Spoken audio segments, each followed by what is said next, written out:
Obviously, back to action tomorrow as you take on Bristol Rovers. How's the preparation been for this one? Yes, we had Saturday postponed game, so we give the boys Saturday and Sunday off. They're back in today. They're in good spirits. We're looking forward to another fixture. It's the first of 3 within sort of like 7 days. So we look forward to tomorrow. Try and get a win, stay at the top of the table, and then look towards Plymouth and Portsmouth at the end of the week.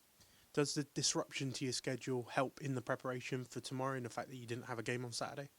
Because it was so late in the day on Friday, we was actually out training at the time, so we made some changes to training, made it a little bit longer, worked the boys on Friday a little bit harder than what they normally would for a Friday prep session, and then that allowed us to give the boys Saturday and Sunday to rest, and then to come back in today for training ready for Tuesday. A really good performance against Oxford United in Cirencester last week. What do you take from that fixture and what will be important going into tomorrow? Yeah, we take a lot from that performance.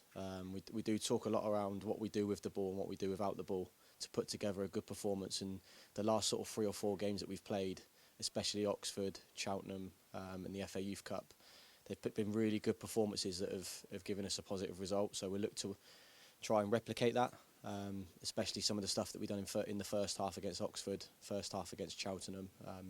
Be exciting, be attacking, try and score some goals and get on top of Bristol early tomorrow if we can. Talk about selection drama and the fact that you've got a lot of competition for places at the moment and coming off the back of 4 really good results for your side.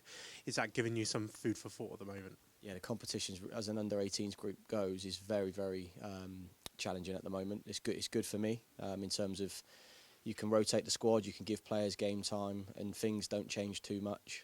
It gives players an opportunity to get into the FA Youth Cup squad, where you have to be really strict on what you go with against the opposition we're playing against. So obviously the league fixtures give boys other opportunities to play games. So we will do that across this week. These next 3 games will give everybody an opportunity. But competition's very hot. It's over to the boys to make sure that they're doing it when they're out there. Talking of that competition, a man who probably's come into your eyes over the last week is Connor Britchford-Stanley, who got 2 goals against Oxford. He'll be someone that's pushing for a place. Yeah, 100%. He took his opportunity against Oxford, scored 2 goals, got man of the match. He didn't play the last FA Youth Cup game, so it's a great reaction from him, really positive. That's what we want. We want players to grasp their opportunity and produce what we know they can as an individual, which does help then the team put in a performance like we have done over recent weeks. Talking of selection drama, the FA Youth Cup is really difficult for yourself in the fact that you can only make 3 substitutions, so there's a lot more competition for places. Yeah, there's some challenging decisions you've got to make throughout the game. So if you make your 3 substitutions as impacts early in the game, then you know you haven't got one left in the later stages of the 90 minutes.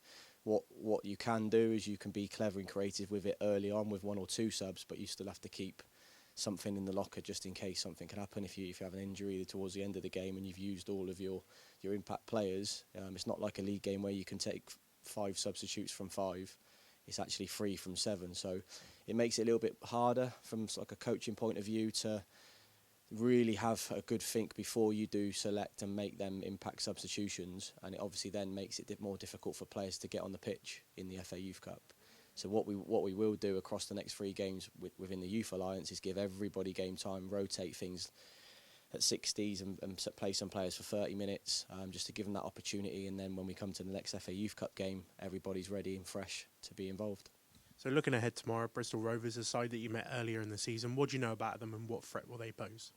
Yeah, so in the game early in the season, they actually had a really harsh decision go against them. Their keeper got sent off. It was a game-changing moment, and in the end, we see the game out. It was a lot closer than it was on results-wise on the day. We're expecting another tough game. Normally, it's quite a physical battle. They've got some good players. They play some good stuff as well. We need to make sure that we defend well first, like we talk about every week in, week out. Make sure we work hard. Make sure we defend well. Make sure we win more 1v1 duels across the pitch than they do. And then hopefully, with the exciting football that we've been playing recently, we can keep on building on them relationships and partnerships and score some more goals. Looking at player availability ahead of tomorrow, I know Harry Chard has been struggling with a little bit of a back injury since the FA Youth Cup game. How is he, and is he in contention for tomorrow? Yeah, he's back now. He's had a sort of like a tailored week over the last week since the FA Youth Cup. Took a really bad fall to his back and his neck, so he's been sore the last few days. But it's eased off now over the weekend. I think the rest over the weekend has helped him in particular. He trained full session today, so he's back in contention for this week. And then just want to touch on that spine of the team. Sonny Hart unfortunately picked up a red card against Oxford United. What does that mean for tomorrow? And could he play, or would it be that he's out for Plymouth on Friday? Yeah, so he misses the game tomorrow. Unfortunately for him, he received the 2 yellow cards and the red card on the day. The decision could have gone either way. He'll learn from that. We've had a good chat around sort of how you carry yourself to certain referees and certain decisions, and make sure that you do it in the right way. I'm sure that won't happen again, but we will miss him tomorrow, and he'll be back involved in the Plymouth and Portsmouth game. Without it sounding naive, is it sometimes good that decisions like that go against your under-18s players so they can learn from it and take something from those decisions? Obviously, we don't want him to get sent off. We want him to stay on the pitch and be involved in every game. But sometimes moments like that can help younger players understand how important it is, how you act on the pitch, what you say on the pitch. The crucial decisions that you make will be massive learning moments. Everything's an opportunity and challenge for the boys, and hopefully he's learnt from that now and he never does it again. You talk about so many opportunities coming up for your side with Bristol tomorrow, Plymouth on Friday, Portsmouth next week. How important is it you pick up those points? Yeah, it's been quite relentless since Christmas, really. We knew it was going to be a busy schedule. We knew we had the FA Youth Cup game and we had to catch up on league games. So we've managed to do that over the last few weeks. Thankfully, the weather's been okay, bar the game on Saturday. So now we've got a run of 3 Youth Alliance League games, and then hopefully we'll have a date for the FA Youth Cup. So keeping momentum, we talk about being consistent, putting a performance together. If we can get the 3 points tomorrow, it keeps us right on the tails of Plymouth, and then we go into the exciting fixture on the weekend. I know we haven't spoke since Bristol City's progression in the FA Youth Cup, the side that you'll face in the quarterfinals of the FA Youth Cup. So what did you make of their performance when they overcome Burnley? And they'll be a tough test, I'm sure, when you'll face them in the next round. Yeah, so it'll be another tough game. As expected I think, from sort of like the 5th round onwards, you expect to play against teams that are going to have good threats, good players, have everything across their units and down the spine of their team that you'd expect to see from an under-18s point of view. We'll look forward to analysing a few of their games when the fixture date is announced. We're hoping over the next sort of few days we'll know when that is, and then hopefully a lot of our Swindon supporters can have the opportunity to go and support our under-18s in an away fixture, and get us probably the biggest away following that our under-18s has ever had in a fixture. So hopefully, some of the fans that come to the game at the county ground will travel to Bristol and support our players. Yeah, from a selfish perspective, it seems quite good that it's Bristol rather than Burnley, so we can really get that support from the Swindon fans to go and support them in the quarterfinals. Yeah, I don't think we see many at Burnley, but hopefully just down the road at Bristol, there'll be a few that'll be interested in getting behind the boys.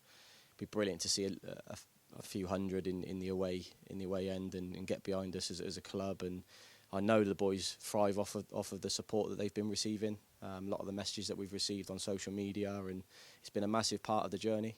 So we hopefully that when we got the date and it's announced, hopefully a fair few supporters will get behind the boys.